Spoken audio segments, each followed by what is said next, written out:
pregar hoje sobre festas, sobre carnaval, mas eu preparei uma mensagem para o acampamento dos jovens, que foi tão abençoada para mim, que eu falei, eu vou pregar com essa palavra. Eu mudei porque realmente essa palavra me abençoou, eu espero que abençoe você de uma maneira sobrenatural. Começando em Romanos 3, no verso 23, a palavra de Deus nos fala: pois todos pecaram e carecem da glória de Deus. Vamos repetir isso?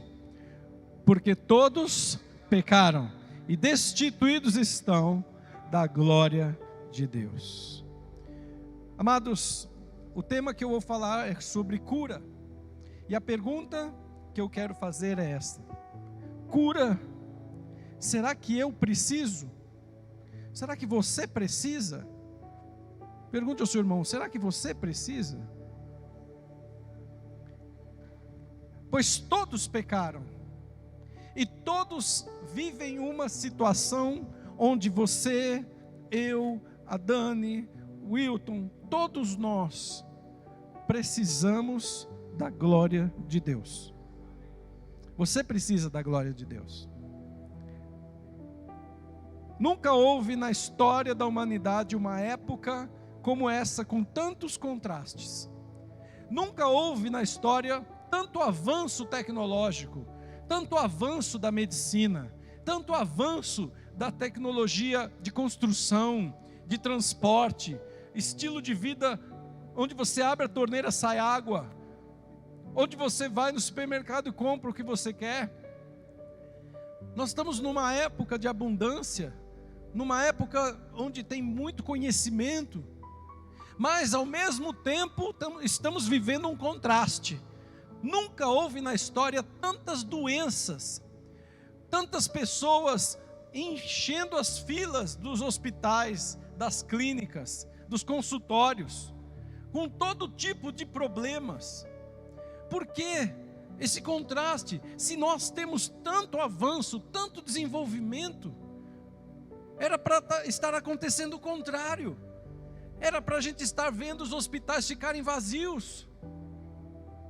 Era para a gente estar vendo a fome, a pobreza se acabar. Será que o homem ainda não percebeu que tem algo errado no mundo? E que você precisa da glória de Deus? Então a primeira pergunta é essa: será que você está consciente? Será que você já percebeu que você precisa da glória de Deus? Porque muitas vezes nós vemos pessoas que só buscam a glória de Deus quando a situação fica incontrolável, quando a situação chega no fundo do poço.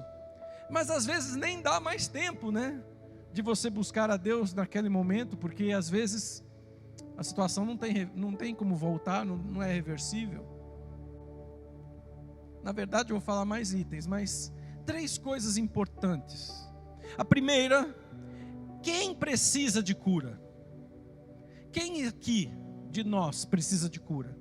A Dani está na cadeira de rodas, ela está tratando aí um problema na coluna. Então ela precisa de cura, mas eu não. Será? Será que a Ivanete está atrás dela, o André, a Adriana? Será que eles não precisam de cura? Será que é só a Dani que precisa de cura? A pastora não veio hoje, porque ela passou mal à noite, teve um problema, passou mal de alguma coisa que ela comeu, ficou a noite inteira passando mal, então ela precisa de cura. Mas será que eu não preciso? Em João, no capítulo 4, eu quero contar para você a história de uma mulher que você conhece. No verso 16 a 18, disse-lhes Jesus, João 4, 16 a 18, vai, chama o seu marido. Jesus falou para a mulher samaritana: vai lá, chama o seu marido e vem aqui. Ao que ela respondeu: eu não tenho marido. Jesus falou: é verdade, você disse bem, você não tem um marido, você já teve 5, e o que está com você agora não é seu marido, está juntado. Veja, ninguém quer ser uma pessoa fracassada, ninguém quer ser uma pessoa com problemas, ninguém quer ser uma pessoa incapaz ou inferior aos outros. Então, nós desenvolvemos, sem perceber, um comportamento que se chama negacionismo. O que é o negacionismo? Negacionismo é um comportamento onde você escolhe negar a realidade como uma maneira de escapar de alguma situação desconfortável. Então eu vou negar a realidade. Se eu estou acima do peso e eu preciso cuidar da minha saúde, eu vou negar, porque eu não quero enfrentar dieta, eu não quero enfrentar desafios, então eu vou negar isso, e vou falar, não, é da minha família, todo mundo lá é gordinho, não, é meu hormônio, deve ter algum hormônio, né? É porque a minha mulher, ela cozinha as coisas que engordam, eu não consigo comer diferente. A pessoa começa, Roberto, a dar um monte de desculpas, ela começa a negar a realidade, as evidências de que ela precisa de cura. Cura na sua vida física, cura na sua vida emocional, cura na sua vida financeira, cura nos seus relacionamentos. E a pessoa vai negando aquilo, procurando argumentos. Eu vou dar um exemplo para vocês. Quem aqui conhece alguma pessoa que é chata para comer? Quem conhece alguém que é chato para comer? Eu conheço. Eu convivo de perto com algumas pessoas da minha família que eu vou te falar, só Jesus na causa. A pessoa tem nojo de tudo, a pessoa põe defeito até naquilo que ela mesmo cozinha. Nada tá bom, nada serve. Nunca tem um elogio para falar, nossa, esse arroz está soltinho. Não, a pessoa é chata para comer. E aí você vai falar com essa pessoa. Eu já fiz isso, fui falar, falei, não, você é muito chata para comer, meu filho. Não, é que o meu paladar é muito apurado. Eu já ouvi isso. Aí eu ouvi da outra pessoa, que é filha dessa, falando assim, eu não como qualquer coisa porque vai prejudicar a minha saúde. A outra fala assim, eu não como fora de casa porque eu tenho medo de me intoxicar. A outra fala assim, não, só como a comida da minha mãe porque ela cozinha muito bem. Então a pessoa, ela nega que ela é chata para comer. Ela nega a realidade. Será que essa pessoa chata para comer precisa de cura? Precisa? Sim ou não, gente? Claro que precisa. Mas ela precisa enfrentar a realidade, né? É engraçado que eu tenho um amigo que ele falou uma vez que o filho dele, pequeno, não comia nada, aí foi para a escola. Aí chegou lá na escola, na hora da merenda lá, tinha que comer, porque ia ficar o dia inteiro na escola. Aí voltou o primeiro dia com fome. Aí a mãe foi lá na escola, meu filho sabe o que quer, não come qualquer coisa, tá? Aí a diretora lá falou, olha, é o seguinte, se ele não quiser comer, não precisa comer, ué. Mas se ele quiser comer, vai comer o que está servido aí. Mas o que é isso? Falou, olha, a gente não tem como fazer uma refeição para cada criança. No outro dia, chega na hora da refeição, o que tem é aquilo lá. Aí a criança foi lá e deu uma beliscada. No outro dia foi lá e comeu um pouquinho. Gente, uma semana come igual uma beleza, já não é mais chato para nada. Sabe por quê? Porque a gente nega, a gente não quer viver aquela verdade, porque ela pode trazer para nós uma situação desagradável. Você vai ter que esforçar, você vai ter que mudar. Mas eu queria te perguntar uma coisa. Essa criança, essa mãe, essa filha precisam de cura? Sim ou não?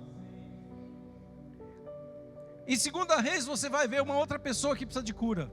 No capítulo 5, no verso 1, 2 Reis 5, 1. Fala a história de um homem que todos aqui conhecem. O texto diz assim, Naamã, quem conhece Naamã? Todos já ouviram falar? Naamã, comandante do exército do rei da Síria, era um grande homem diante do seu senhor e de muito conceito, muito respeito. Engraçado, mudou a tradução. Essa é a corrigida e fiel. Depois, se puder colocar aí a revista atualizada, que é a que eu estou usando, tá? Ele era um homem grande diante do Senhor, de muito respeito, porque por ele o Senhor dera vitória à Síria. E olha o que diz a palavra: ele era herói de guerra. O cara é um herói. Quem aqui é herói? O cara era um herói. O cara era um herói. A Bíblia fala que ele era um herói. Será que você é mais poderoso que Naamã? Será que é? General de um dos maiores exércitos na época, vencedor de batalhas, forte, poderoso, vencedor, rico.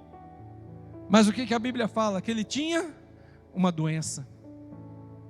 Até o super-herói precisa de cura.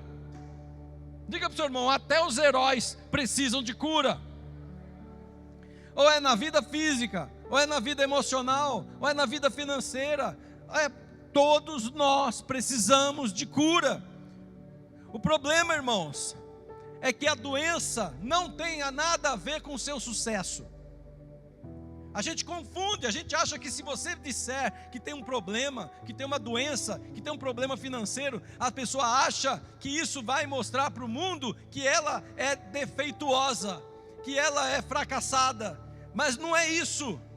Doença não tem nada a ver com sucesso ou fracasso. Doença tem a ver com o fato do ser humano ter falhas. Não somos perfeitos.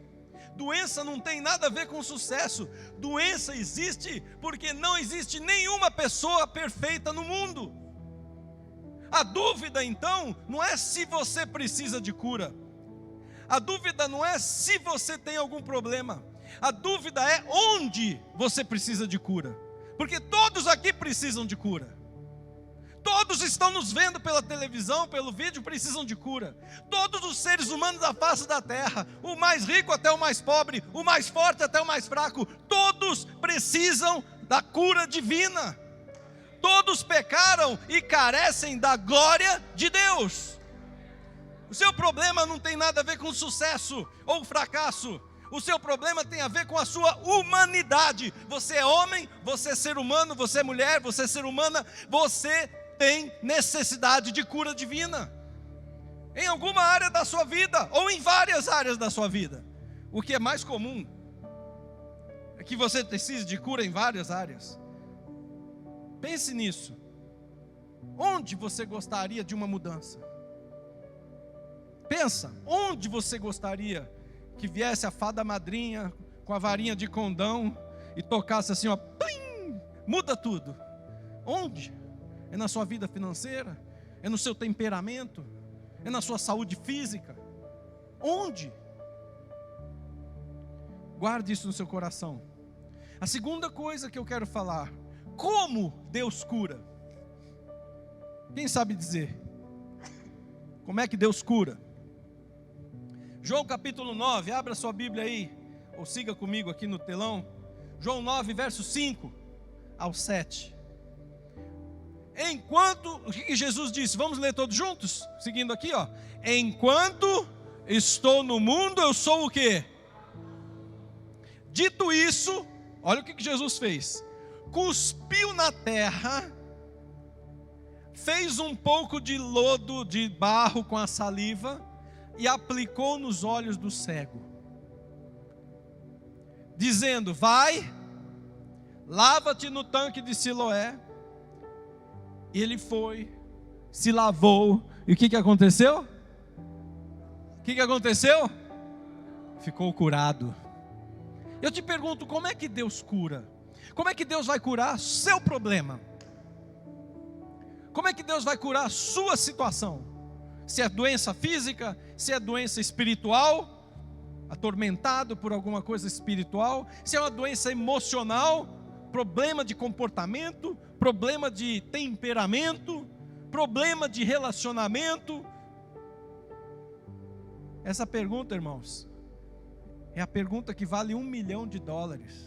Como é que Deus vai te curar? Porque ele cuspiu no chão, o outro, ele mandou mergulhar no rio, Falamos dele agora, lembra? Naamã? Deus falou o que para ele através do profeta? Vai lá e mergulha no rio.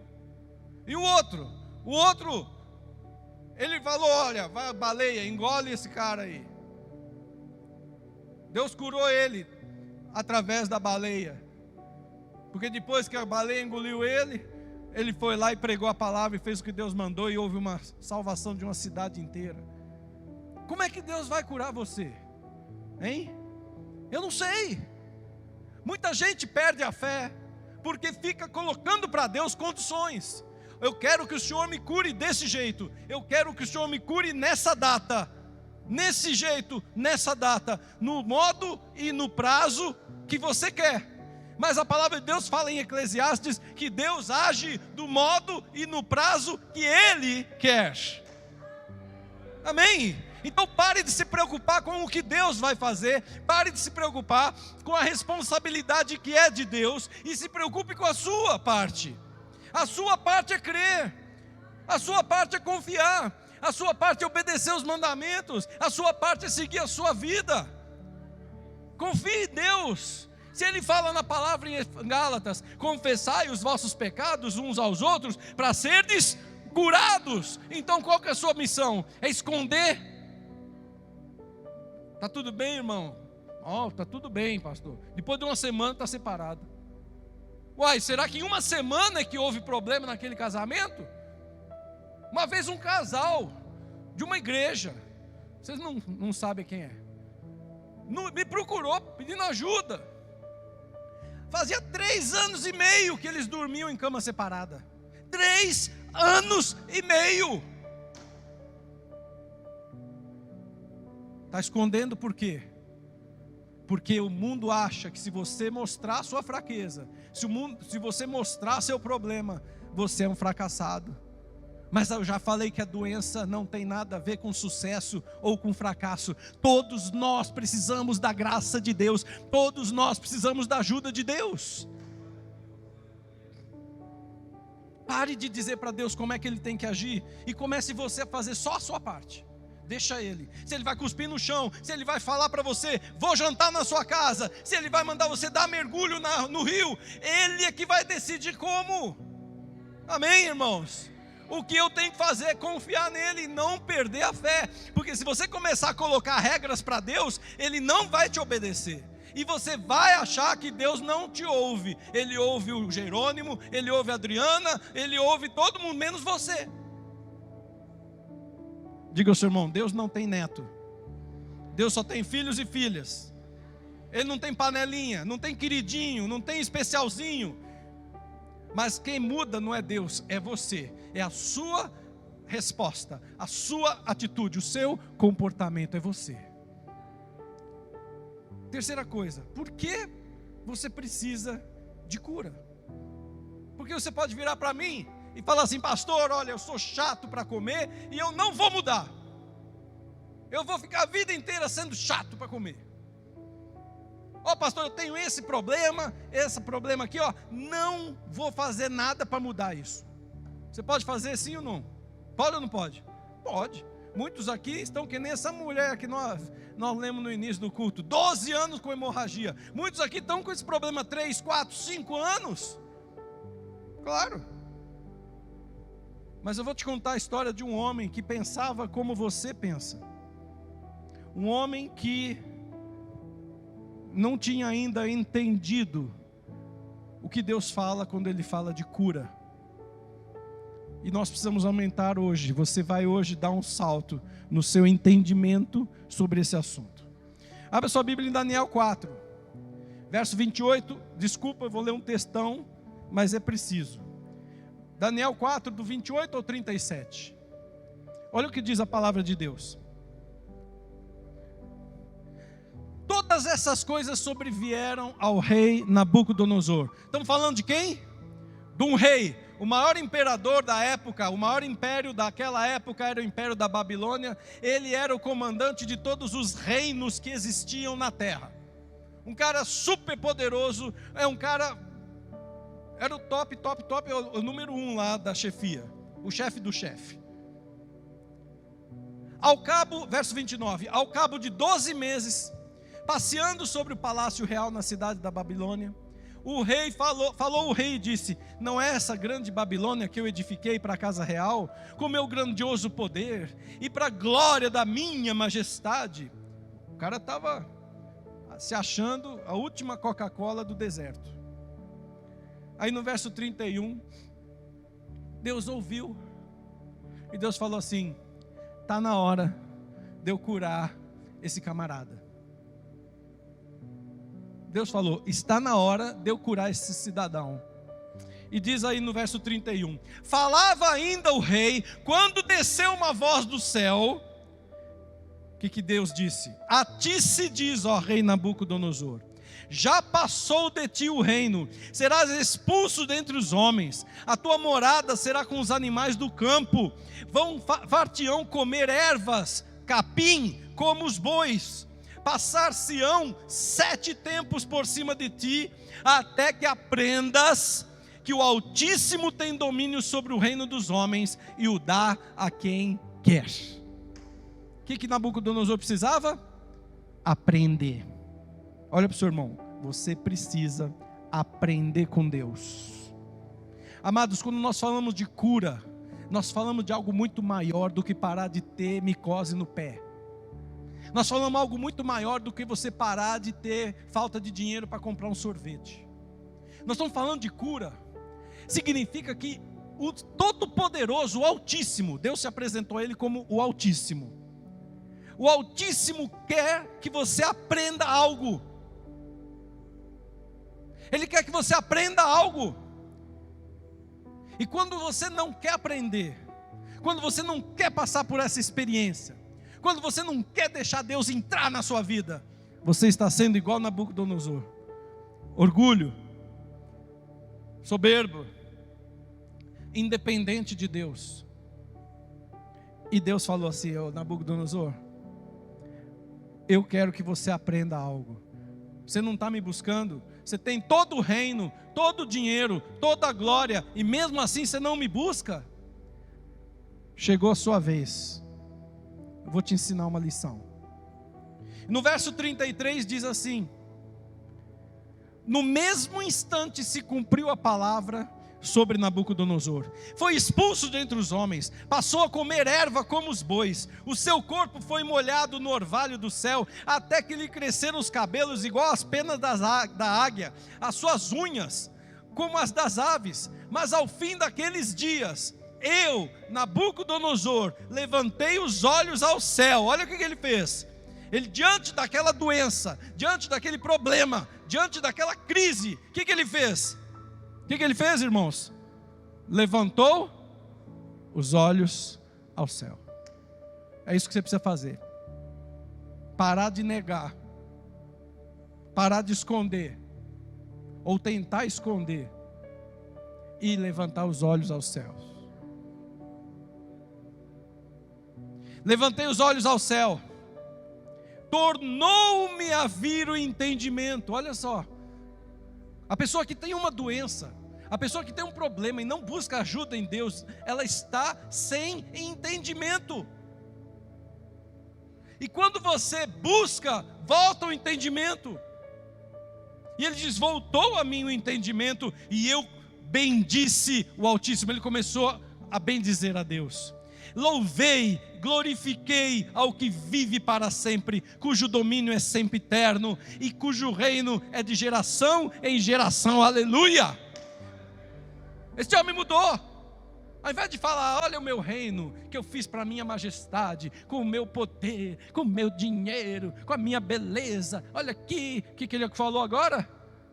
Tudo é Ele. Ele é o Altíssimo, Ele é o Deus eterno, Ele é o Todo-Poderoso. Tudo que eu tenho veio dEle. Eu sou nada, eu sou um ser humano, eu vou passar, mas tudo que eu tenho veio dEle. Ele dá para quem Ele quer, Ele tem todas as coisas. Ele é o Senhor. E louvou, e bendizeu, e adorou o Senhor.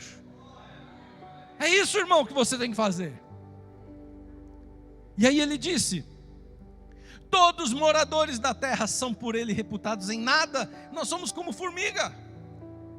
E segundo a sua vontade, Ele opera com o exército do céu e com os moradores da terra. Não há quem Ele possa deter a mão, nem lhe dizer: que fazes?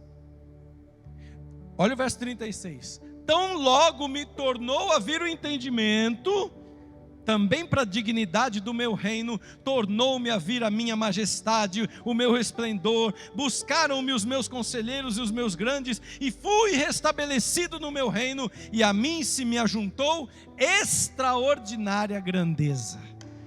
Deus falou: você está achando que você é grande? Eu vou te mostrar a extraordinária grandeza. Você acha que está bom? Você não sabe nada. O que Deus quer fazer na sua vida, você nem tem ideia. A extraordinária grandeza. Irmãos, o império da Pérsia veio depois de Nabucodonosor, da Babilônia. O império da Grécia veio depois. Você ouve falar alguma coisa desses impérios? Quase pouca coisa. Mas todo mundo fala da grandeza do império da Babilônia. Todo mundo fala dos jardins suspensos. Todo mundo fala dos palácios. Por quê, irmãos? Porque a grandeza dele não foi grandeza feita pelas mãos de homens. Deus deu a ele uma extraordinária grandeza. É isso que Deus quer fazer na sua vida. Não quer que você fique namorando essa doença, namorando esse problema, cultivando essa coisinha. Deus quer que você eleve a sua alma, que você vá até Ele, que você busque a extraordinária grandeza.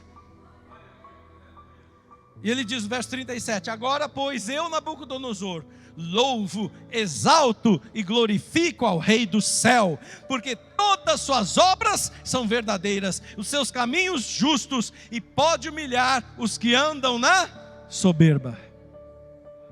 Esse homem mudou. Agora ele tem um novo entendimento. Agora ele não fala que a obra é da mão dele, ele fala que Deus fez essa obra. Em Provérbios 16, no verso 32, fala que o homem que domina o seu espírito é mais forte e mais poderoso que uma pessoa que conquista uma cidade. Irmãos, Deus está falando para você que você tem que passar por essa experiência. O seu problema está no meio do seu caminho, é para você passar por ele, é para você vencer, é para você dar vitória sobre ele, ter vitória sobre ele. Deus está mostrando para você isso. E não adianta você ficar choramingando pelos cantos: ah, minha vida é pior que a dos outros, porque não é. Tem gente muito pior. Ontem eu fui no hospital fazer uma visita, sexta-feira, lá em Belo Horizonte.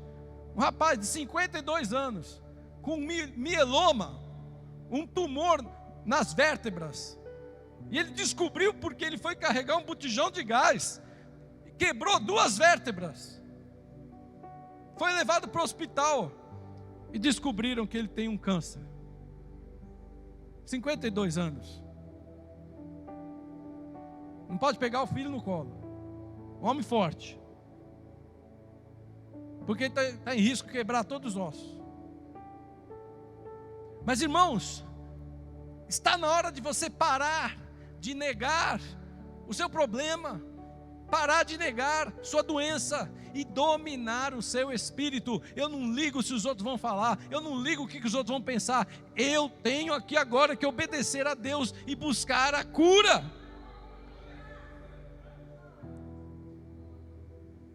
Deus está dizendo que você tem que passar por esse processo de cura, porque Deus quer fazer algo poderoso nascer dentro de você. Ele quer que essa grandeza extraordinária venha à existência.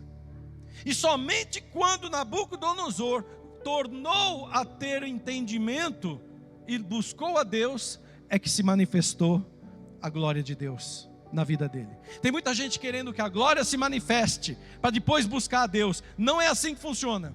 Ah, se Deus me curar, eu vou para a igreja. Ah, se Deus me fizer prosperar, eu vou dar o dízimo. Ah, se Deus ajustar minha esposa para ela mudar tudo o que ela tem que mudar, aí eu vou ficar mais calmo. A pessoa está sempre colocando Deus no canto para que Deus faça tudo o que ela quer e ela não precise fazer nada.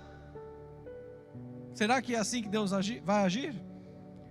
Diga para o seu irmão, não é assim não. Você que tem que mudar primeiro. Você que tem que provar. Deus te fará tão poderoso quanto aquele que conquista uma cidade. Nada mais vai deter você, nada vai ser difícil demais. Quando você vencer esse problema, a sua vida vai ter um upgrade, a sua vida vai ter um salto, a sua vida vai ficar maior. Coisas extraordinárias que você nem imagina. É o que Deus quer fazer. Diga ao seu irmão, pare de esconder seus problemas. Pare de negar seus problemas. Pare de ser chato para comer. Olha, Deus está te falando, hein, gente? Sou eu não, hein? Nem sei o que você come. Quarta coisa, como liberar esse gatilho do poder sobre a minha vida? Pastor, entendi a mensagem. Eu quero liberar esse poder sobre a minha vida. Marcos capítulo 5. Nós vamos falar rapidamente, 5 minutos, da história de uma mulher que você conhece. Marcos 5, 24. Marcos 5, verso 24. Jesus foi com ele e grande multidão o seguia, comprimindo. Tá? Presta atenção, olha a situação. Jesus está andando na rua, indo para a casa do sacerdote, que a filha estava lá morrendo, Jairo. E aí uma multidão seguia Jesus comprimindo, todo mundo apertado. Aconteceu que certa mulher que havia 12 anos vinha sofrendo de uma hemorragia e muito padecera, à mão de vários médicos, tendo gastado, despendido tudo quanto possuía, sem contudo nada aproveitar, antes pelo contrário, indo a pior. Tendo ouvido a fama de Jesus vindo por trás dele, por entre a multidão, tocou-lhe a veste, porque dizia: se eu apenas lhe tocar as vestes, ficarei curada. E logo se lhe estancou a hemorragia e sentiu no corpo estar curada do seu flagelo. Glória a Deus. Por que essa mulher se embrenhou no meio da multidão? Por que essa mulher se arrastou no chão até encostar na barra da roupa de Jesus? Por que essa mulher foi no meio das pessoas passar por essa situação tão esquisita, tão humilhante, tão difícil? Porque ela dizia: se eu apenas tocar no manto, ficarei curada. A primeira coisa, são 3 coisas. A primeira coisa que você precisa entender é que você tem que entrar em contato com o seu coração. Ali no seu coração, você vai conhecer as suas dores. Ali no seu coração você não precisa se esconder atrás de desculpas, nem fingir, porque é só você. É só você. É ali no seu coração que você se encontra sozinho com Deus. Porque tem coisa, irmão, irmã, que é só você e Deus que sabe. É ou não é? É ou não é? É só ali que você vai descobrir a pergunta que vale $1 milhão. Como Deus vai me curar? Como? Aquela mulher tocou no manto. Aquele homem subiu na árvore e Jesus falou: vou jantar na sua casa. Aquele outro foi cuspido no chão, fez o barro. O outro lá, rei Ezequias, passou a pomada cheia de figo na barriga dele e ficou curado. Como? É você que tem que descobrir isso. Buscar-me-eis e me achareis. Quando? Quando me buscares de todo vosso coração. Você precisa entrar em contato com o seu coração. Deus fala com você no seu íntimo. Foi no coração de Jonas que Deus falou para ele pregar em Nínive. Foi no coração de Jonas que surgiu a ideia de fugir para Tarsis. Foi no coração de Jonas que nasceu o arrependimento.